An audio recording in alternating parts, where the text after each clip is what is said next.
Muy bien, vamos a seguir hablando del impacto de la guerra en Medio Oriente en la agricultura, particularmente en los fertilizantes, en el petróleo, en la logística. ¿Qué significa esto para nuestra agricultura? Bueno, qué mejor. Tenemos aquí en estudio a don Francisco Gana, jefe del Departamento de Estudio de la Sociedad Nacional de Agricultura. Francisco, muchas gracias por estar aquí hoy día con nosotros. Muchas gracias por invitarme.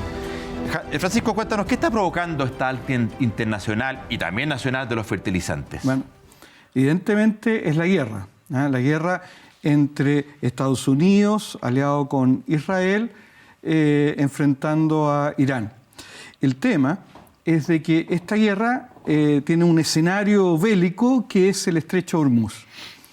En el Estrecho de Hormuz circula alrededor del 20% del petróleo del mundo, un poquito más, 23%.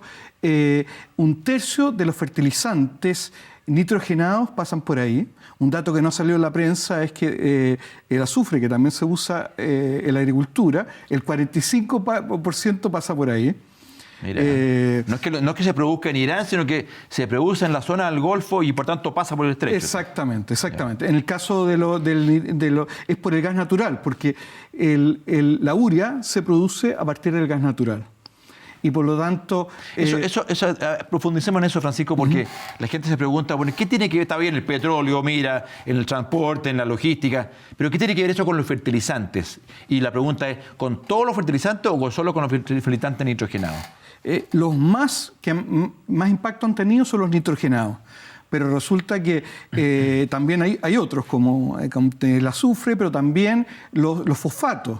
Resulta que de los 5 países mayores productores de fosfato del mundo y exportadores está China, que produce alrededor del 50%, después viene Marruecos, que es muy importante porque además tiene las mayores reservas del mundo, y después viene Rusia, Estados Unidos y Arabia Saudita. Y Arabia Saudita está en la mitad de este conflicto. Exacto. Entonces también impacta a los fosfatos. Pero obviamente donde más ha impactado ha sido en los nitrogenados, porque resulta que se producen a partir del gas natural y esta es una gran zona de producción de gas natural en el mundo. O sea, ahí está la relación directa entonces en el alza del precio de los fertilizantes, claro, dado el alza y la dificultad de que pase el petróleo y el gas natural por este estrecho. Claro, y además hay que sumar las alzas indirectas, porque resulta que esa urea hay que transportarla y eso, si sube el combustible, obviamente el transporte se hace más caro.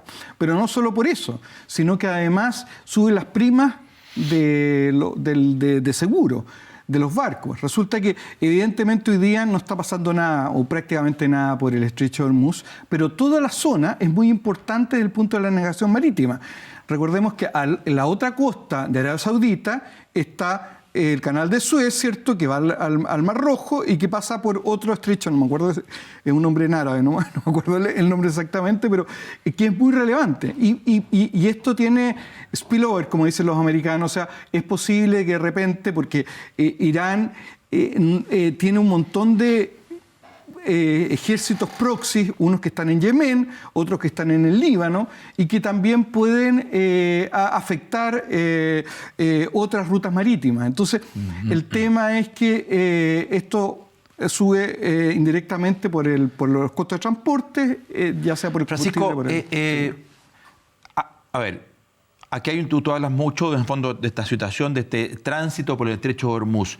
¿Eso es la principal situación, la principal afectación que ha provocado el alza en el petróleo, en los fertilizantes, o tiene también que ver con destrucción de infraestructura que producen estos generación de petróleo o fertilizantes? Esta es la pregunta que te hago pensando en que si es que la guerra se terminara definitivamente y se liberalizara el paso por el Estrecho de Hormuz, ¿podría haber un cambio más o menos acelerado en baja de precios? Lamentablemente, no. ¿Ya? ¿Por qué? Porque la logística no se resuelve de un día para otro. No es como encender un interruptor de la luz. Dimos la pasada de Hormuz y se acabó el problema. Se minaron ciertas partes del Estrecho de Hormuz. Entonces ahora hay una franja pequeña donde pueden pasar los buques. Limpiar eso requiere de tiempo. Además, por ejemplo, ahora se está discutiendo una tregua y nosotros hemos visto que esa tregua ha sido súper frágil.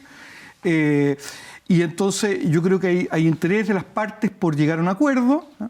Pero eso va a tener subidas y bajadas, no va a ser una cosa que se resuelva de la noche a la mañana. Vimos lo que pasó con el bombardeo en el Líbano por parte de Israel y que hay distintas interpretaciones. Los iraníes tienen una interpretación que estaba incluida dentro de la tregua, Israel y Estados Unidos dicen que no. Entonces, esto va a demorar. Claro. Y además, lo dijiste a la pasada, pero también es bastante relevante el tema de las primas, los seguros, las compañías de seguros, a los barcos. También no es una cuestión que de noche a la mañana vayan a bajar esas primas de seguro y por lo tanto van a seguir aumentando o a mantenerse altos los costos del transporte. Precisamente. Ellos tienen que tener la seguridad que efectivamente hay una situación de normalidad. Y eso va a requerir tiempo. ¿Cuáles son? Estamos conversando con Francisco Gana, jefe del Departamento de Estudio de la Sociedad Nacional de Agricultura. Francisco, ¿cuáles son las alzas concretamente de los fertilizantes a nivel, no sé si internacional, pero al menos a nivel nacional? ¿Cuáles son las principales alzas? Mira, el 85% de los fertilizantes nosotros los importamos. ¿Ya? En el caso de la urea, que es donde más nos impacta, el 99%. Mira. Entonces, estamos realmente muy expuestos. Muy expuestos a estos tipos de shock. Y resulta que ha subido un 60% en términos internacionales. Hay distintas cifras porque depende de dónde hace el corte de cuando empezó la guerra. Ajá. Y como muchas veces, por ejemplo, las estadísticas del Banco Mundial son promedio, entonces de repente los números que se dan pueden variar. Pero mi cálculo es que alrededor del 60% ha subido producto de la guerra. La urea. En el caso de los fosfatados es probable que sea un 20% si tomamos los precios puntos, porque no tenemos el promedio de abril, pero si tomamos los precios puntos como un 20%. En el caso del potasio, bastante menos. Ahí, no sé, yo calculé que podría ser un 2 o 4%. Ya, o sea, de verdad estamos realmente expuestos porque fondo dependemos de una muy fuerte importación de los fertilizantes. Ahora, no sé si... la verdad que conversábamos al principio del programa con el presidente del Consorcio Agrícola del Sur y hablaba también del problema de stock, en el fondo que habría eventualmente una falta de importación. ¿Tienes antecedentes al respecto, fondo, que no haya suficiente stock para poder vender de parte de los importadores de Chile? Yo creo que el stock depende directamente del precio. Entonces, evidentemente va a haber probablemente... los agricultores van a tender a usar menos fertilizantes, lo cual va a afectar a los rendimientos, especialmente en agricultores que están con más estrechez financiera. Pero, claro, si las personas están dispuestas a pagar, el stock va a estar. Pero los precios suben inmediatamente. O sea, en Chile, la urea, por las conversaciones que hemos tenido con los distribuidores, han subido 60%. Ya, perfecto. Francisco, y otro elemento, fondo, y dada esta exposición, la importación, que obviamente nos va a afectar no solamente entonces la disponibilidad, también, fondo, por supuesto, los fletes, ya lo conversábamos, y también el tipo de cambio. ¿Cuál es la expectativa, fondo, respecto al tipo de cambio cuando está esta incertidumbre mundial? Bueno, ese es el tema con la incertidumbre, ¿no? Nosotros no sabemos si esto va a solucionarse en 2 o 3 semanas más o esto va a ser un conflicto bastante más largo. Y eso va a depender mucho si esto se alarga o no. Y si se alarga, esto empieza cada vez a tener repercusiones en otros insumos, en otros productos que van a afectar a toda la economía mundial y probablemente eso tienda a enfriar la economía. Ahora, la pregunta del millón, Francisco, ¿qué hacemos? ¿Qué puede hacer, fondo, el país, sobre todo Chile en particular, las autoridades para efectos de poder intentar aplacar, minimizar, fondo, y no generar tanta incertidumbre para efectos de las decisiones de siembra, el desarrollo, en definitiva, fondo, el desarrollo de la agricultura? Sí, yo creo que primero, desde el punto de vista de los productores, voy a hablar primero, los productores tienen que tener súper claro cuántos fertilizantes tienen que usar. Muchos lo hacen. Pero hay agricultores que todavía no lo hacen de la mejor forma. Hay que análisis de suelo, análisis de su suelo, agricultura de precisión.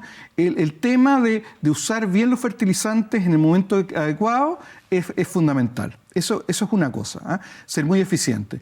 Segundo aspecto, hay todo un tema logístico, ¿cierto?, en todo esto. Entonces, es importante que se invierta en el tema logístico y se estudie que no se generen cuellos de botella, porque no solamente tú tienes que tener un gran puerto, sino que hay un acceso a ese puerto y entonces hay que asegurarse de que no... Porque lo que pasa es que si nosotros vamos a tener costos más caros, por ejemplo, para exportar productos o para importar productos, lo relevante es que minimizar los costos. Y si hay cuellos de botella, todo ese tipo de cosas, genera más costos. Perfecto. Y yo creo también que es importante que la autoridad, me gustó lo que se comentó anteriormente, dé información de lo que está pasando, porque para que los productores puedan tomar buenas decisiones de siembra. Eso también es muy relevante.